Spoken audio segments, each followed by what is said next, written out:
যদিও বাংলা তথা গোটা দেশের মানুষ ব্যস্ততম কর্মজীবন থেকে মুক্তি পেতে দুদিনের ভ্যাকেশন কাটাতে ভিড় করে এই জল পাহাড় জঙ্গলে ভরা বাঁকুড়ার রানীর দর্শন করতে, কিন্তু একসময় এই বাঁকুড়ার রানী স্থানীয়দের কাছে ভয়ঙ্করী রাক্ষসীর থেকে কম ছিল না।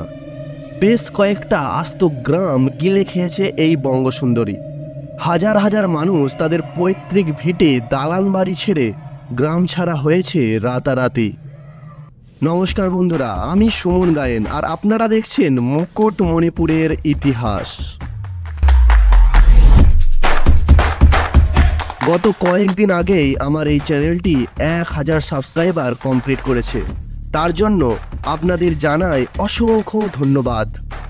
আজকের আমাদের এই ভিডিও কেবলমাত্র আমাদের ভ্রমণ কাহিনী না, এই ভিডিওতে আপনাদের সামনে তুলে ধরব কয়েকশো বছরের ভয়ঙ্কর ইতিহাস, ঘর ছাড়া কয়েক হাজার মানুষের গল্প, বঙ্গদেশ রক্ষার ইতিহাস ও তার ঐতিহাসিক পরিকল্পনা, ভয়ঙ্কর রাক্ষসী থেকে বাঁকুড়ার রানী হয়ে ওঠার গল্প। তাই আপনাদের কাছে একটাই প্রার্থনা, পুরো ভিডিওটা শেষ পর্যন্ত দেখবেন। শীতের সকাল, দুপাশে ঘন জঙ্গল, বাইক আর কয়েকটা বন্ধু, একটা লং ড্রাইভ আর ডেস্টিনেশনে বাঁকুড়া সুন্দরী। আর কি চাই বস?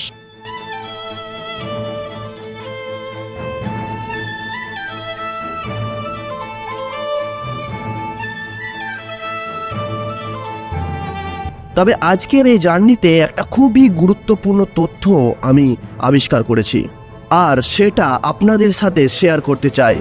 যাত্রাপথের লোকেশন যতটাই সুন্দর হোক না কেন, যদি ছেলেরা বাইক থামিয়েছে তাহলে কখনোই ভাববেন না ছবি তোলার জন্য। কেবলমাত্র একটাই উদ্দেশ্য, মূত্র বিসর্জন।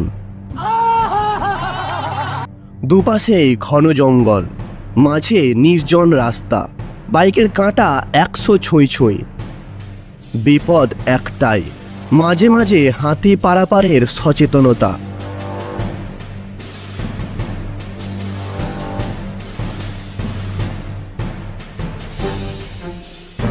সকাল তখন ঘড়ির কাঁটায় 10টা।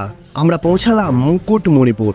এই মুকুটমণিপুর নাম হওয়ার পেছনেও একটা কারণ আছে।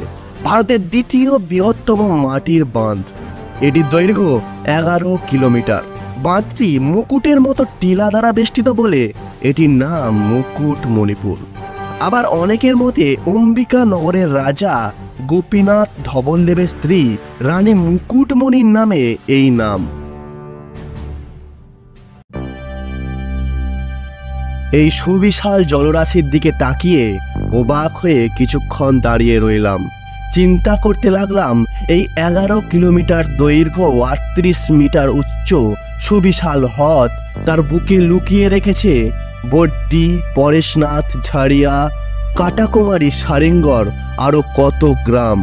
এখনো নাকি গ্রীষ্মের সময় জল কমলে মুখার্জিদের দোতলার দালানটা দেখা যায়।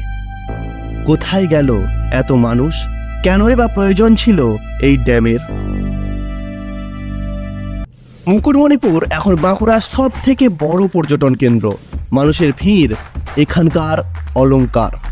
এখানে পৌঁছে সবার প্রথমে আমরা ওয়াটার রিলিজের জায়গাটা দেখতে গেলাম।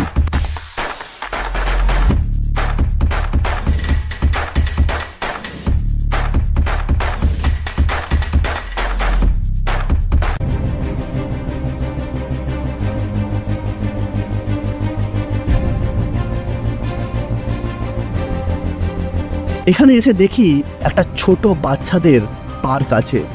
টিকিট কেটে প্রবেশ করলাম।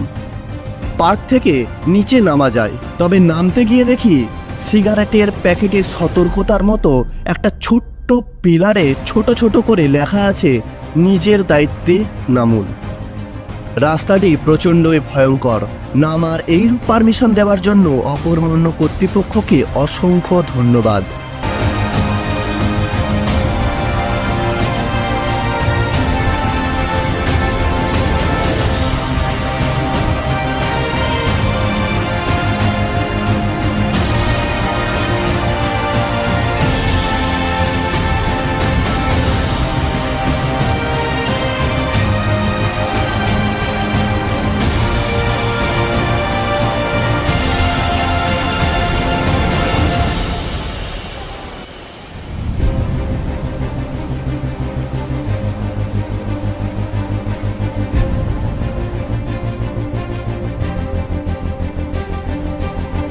দুটি নদী, কুমারী আর কাঁসাই বা কংসাবতী। কুমারী নদী অযোধ্যা পাহাড়ের পূর্ব ঢাল থেকে নেমে দক্ষিণ পূর্বে প্রবাহিত হয়ে মানবাজার ছাড়িয়ে বাঁকুড়াতে প্রবেশ করেছে, আর কাঁসাই নদী ঝালদা পাহাড় থেকে এসেছে।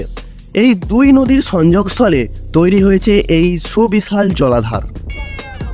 ড্যামের গায়ে অসংখ্য মানুষের ভিড়।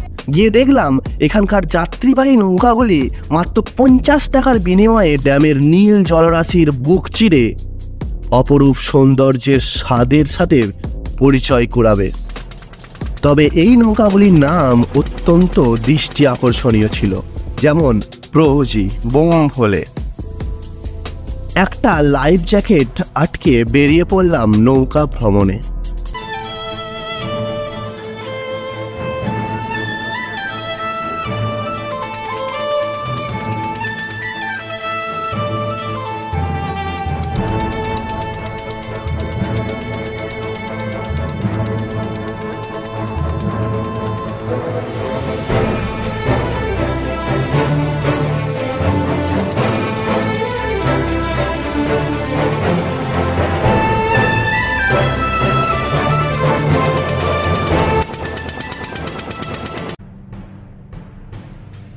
স্বাধীন ভারতবর্ষ তখন সদ্যজাত শিশু।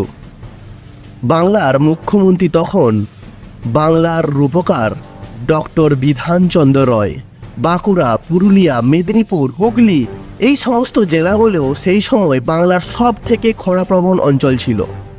তিনি ঠিক করেন বাংলার কৃষিকে বাঁচাতে গেলে এই সমস্ত অঞ্চলে চাষের জল পৌঁছানো অবশ্যই দরকার। নির্ণয় নেওয়া হয় এক বিশাল জলাধার তৈরির। 1956 সালে খাদরা থেকে 12 কিলোমিটার দূরে মুকুটমণিপুরে এই জলাধার প্রকল্প গৃহীত হয়। কাঁসাই নদী ও কুমারী নদীর সংযোগস্থলে এই সুবৃহৎ জলাধার নির্মাণের পরিকল্পনা হলেও সমস্যা হয়ে দাঁড়ায় এখানকার বসতি গ্রামগুলি।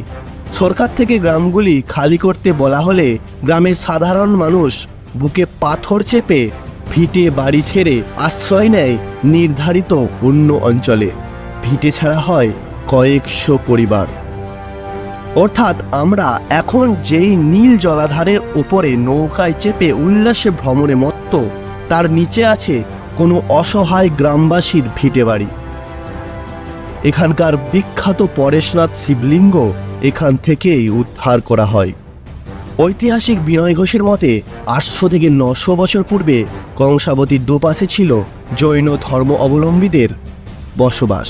তাদের বেশিরভাগই ছিল দিগম্বর জৈন। অম্বিকানগর, বারাকোলা, পরেশনাথ, চৈতা, কেন্দুয়া ছিল সেই সময় জৈন সংস্কৃতিতে সমৃদ্ধ। প্রশ্নতত্ত্ববিদ দেবমালা মিত্র 1958 সালের জার্নাল পেপারে জানান, 1898-এর বন্যাতে সমস্ত কিছু ধ্বংসস্তূপে পরিণত হয়। তবে অম্বিকানগরীর 700 বছরের পুরানো মা অম্বিকা দেবী এখনও পূজিত হন এই অম্বিকানগরে। তাছাড়া এখানে আছে সমসাময়িক অনেক জৈন মূর্তি, যেগুলি এখানকার গ্রামবাসী আদি পুরুষ হিসাবে ষষ্ঠী পূজা করেন। আজকের ভিডিও এই পর্যন্তই। আমার এই তথ্যপূর্ণ ভিডিওটি আপনাদের কেমন লাগলো তা অবশ্যই কমেন্টে জানাবেন।